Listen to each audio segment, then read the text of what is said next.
Kampanye akbar calon presiden nomor urut 1 Joko Widodo dipusatkan di PSCC Palembang. Ribuan massa simpatisan dan pendukung telah memadati gedung hingga pelataran parkir sejak pagi hari. Joko Widodo ditemani sang istri tampak datang ke lokasi acara kampanye akbar, diantar dengan mobil hias dan diarak ribuan massa mulai dari jalan radial hingga menuju PSCC.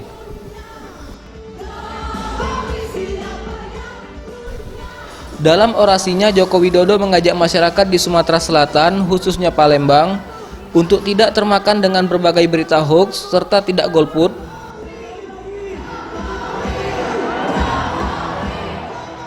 Selain itu, ia juga mengenalkan 3 kartu andalan kepada masyarakat Bumi Sriwijaya, yakni Kartu Indonesia Pintar Kuliah, Kartu Prakerja, dan Kartu Sembako Murah.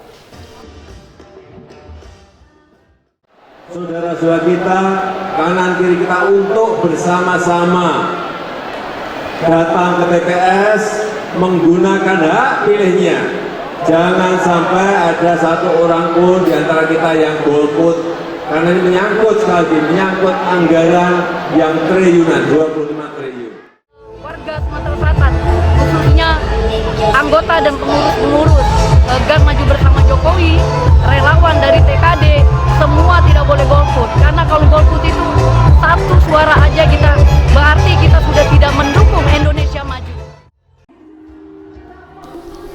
Dalam kampanye ini juga para simpatisan dihibur oleh para musisi ibu kota seperti Inul Daratista hingga Virgon. Tim Liputan Sriwijaya TV.